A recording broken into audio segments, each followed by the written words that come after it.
Okay, so in the next few lectures, I want to talk about propositional logic. You'll also hear this called symbolic logic sometimes. Um, Basically, that it's six of one, half dozen of the other. There's reasons to call it symbolic logic. We'll notice that it uses a lot of symbols. There's reasons to call it propositional logic. It deals with propositions. Whatever. I'm going to call it propositional logic. You can call it symbolic logic. I think symbolic logic might be a little more common if you take an upper level logic class a lot of times that specializes in this stuff. It'll just be called symbolic logic. Anyway, just know we'll use the two terms pretty much interchangeably. So what is propositional logic or symbolic logic? In a way, it's similar to algebra in math, right? The basic idea is to use, in algebra you use letters to stand for numbers, or, some sort of thing that varies or whatever. Basic idea in propositional logic or symbolic logic is to use letters to stand for simple propositions. You take a simple proposition and you give it a letter, and that's just a shorthand for that proposition, for that statement. Now, then you have symbols, or what your book calls connectives. Again, same thing. And these symbols are supposed to show the relationship between these simple propositions. Let me give you guys an example.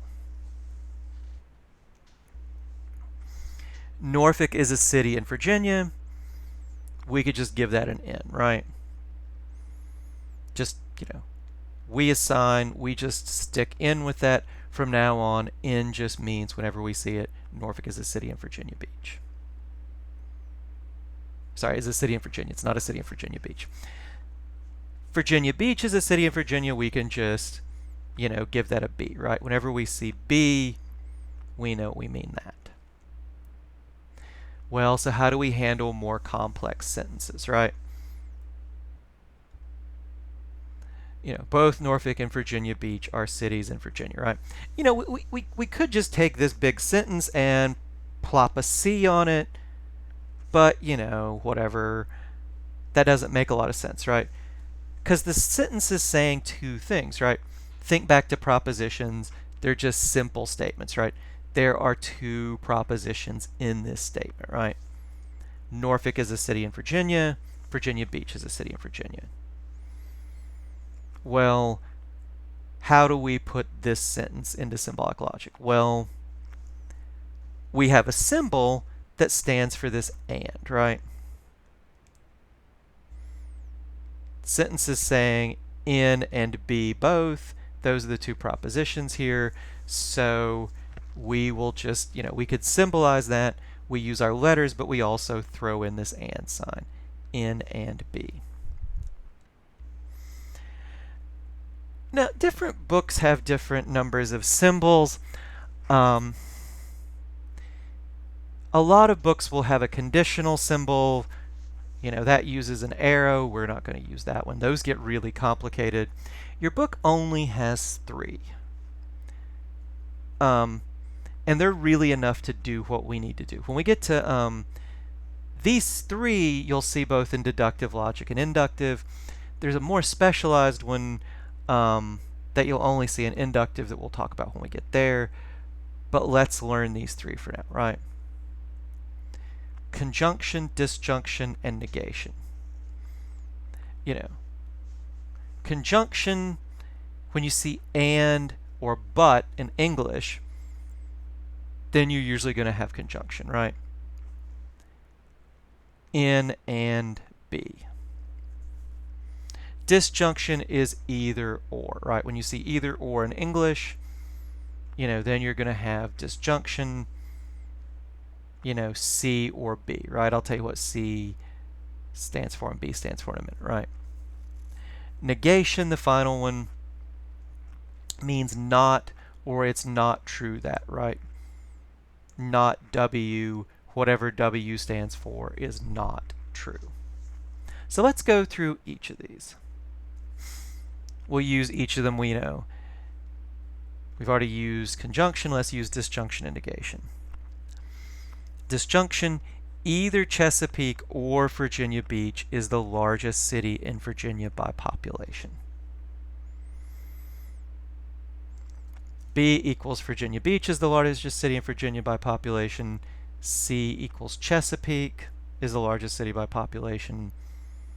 You know, we symbolize this B with the little wedge symbol, little V symbol. C stands for this sentence, either Chesapeake or Virginia Beach is the largest city in Virginia by population. Negation, simple, you know, we use this little sign on the edge of your keyboard. I think it's called a tilde. I don't know what that means, but you know, you'll see it right up there. At least on a Mac, it's in the left-hand corner. I think it is on a PC too. Winston-Salem is not a city in Virginia. How do we symbolize that? W equals Winston-Salem is a city in Virginia. Little tilde symbol. Maybe it's tilde, I don't know. But the little symbol here, and W means it's not true that Winston is a city in Virginia. Winston is not a city in Virginia.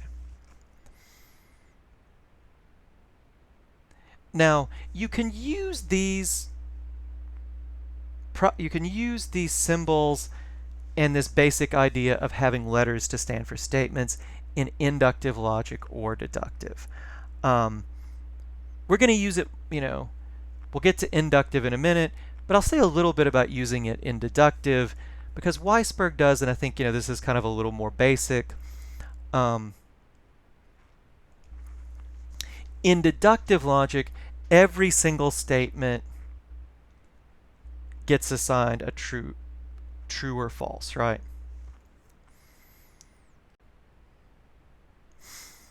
So, you know, if you want to be technical about it, it's called a truth value. The connectives or symbols are defined by when they are true and false given the values of the letters, right? And now look, like I said, this is a bit like algebra. You know, you have these letters, you have these formulas. The difference is you have only two possible answers, true or false. If you guys know how computers work, you should maybe be having a little light bulb go off in your head. What could you use for true? What could you use for false, right? Maybe you could use a 1 for true, a 0 for false. You know, this method of symbolic logic really is how computers think, right? They just plug in a 1 for the true, a 0 for the false. Anyway, so you actually can treat it like math where your only answers are 0 or 1, right? We won't. We will use true and false. So we can go through each of these, and to see what the statement means, to see what the symbol means, we create what's called a truth table. We look at, you know, what this statement using the symbol, whether it's true or false, you know, given the truth values of some other statements, right? Negation is the simplest one. You only need one statement, one letter for negation. And negation's also pretty simple about when it's true and false, right? If A is true, then not A is false, right? That's not rocket science. If A is false, then not A is true, right? If Winston is a city in Virginia, then this claim that Winston is not a city in Virginia is false, but it isn't. The claim that it's a city in Virginia is false. So this Winston is not a city in Virginia is a true claim. Conjunction. Conjunction, you know, the and statement, nothing tricky here either, right? Conjunction is only true if I say Norfolk and, you know, if A is Norfolk is a city in Virginia, B is Virginia Beach is a city in Virginia, A and B as Norfolk and Virginia Beach are both cities in Virginia, well, again, this and statement only true when both A and B are true. So a statement with an and in it only true when both of the letters, the statements that both letters that it connects are true. Every other situation, every other line on this truth table, it's false. Notice too, our truth table's grown when you only have one letter. It's got 2 lines. You have 2 letters, which you need to do to model conjunction. We suddenly get 4, right? Now, disjunction is the only one of these that's at all tricky, I think. What would you think that disjunction, either or, a truth table for that would look like? This is a common but wrong answer, right? Well, if we say A or B, then you might think, well, when A and B are both true, then A or B has to be false. If A and B are both false, this is false. But if they're both true, if I say, well, either Trump will win the election or Biden will, if somehow they both won, I'm not saying, well, there's a situation where they both win, right? Well, the way disjunction is used in logic is actually not quite like that. It doesn't fit with our normal use of or as neatly as we'd like. There are reasons for this. Some of them are technical, some of them are very boring. I'll just avoid them. Just know that disjunction, A or B, in logic, is actually true if A and B both are true, right? The only time when A or B, this statement is false, is when both A and B are false. Now look, this might strike you as a little weird, but, we do have what we call an inclusive or in English. It might be slightly uncommon, but we do use this. When sometimes we might say A or B and it be true if both A and B are true, right? If you ask me if there's beer in the fridge and I say, yeah, I think there's either, I'm trying to think of 2 random kinds of beer. Like if I say, yeah, I think there's either a couple Sierra Nevadas in there or there's a Guinness in there, and you go down and you look and, well, there's both, you wouldn't say I lied to you, because I said, well, if there's both kinds of beer, given the way I've spoken, what I've said is true, right? I said, well, I think there's got to be one or the other. Well, maybe there's both, right? Weisberg gives you an example where somebody says, well, what is his? Like, I'm either going to go to the party or the movie, or I might go to both. That would be false if the person stayed in, but it would be true if they went to both, right? So just keep in mind, we're using this inclusive or. It's a little weird. Don't let it throw you. And I'll actually ask this next time. You can actually build the exclusive or using the materials, disjunction and conjunction and negation. We'll talk about how you do that next time. But give it a thought yourself. Ask yourself how you might do that. Or I guess you can just glance on Weisberg and cheat.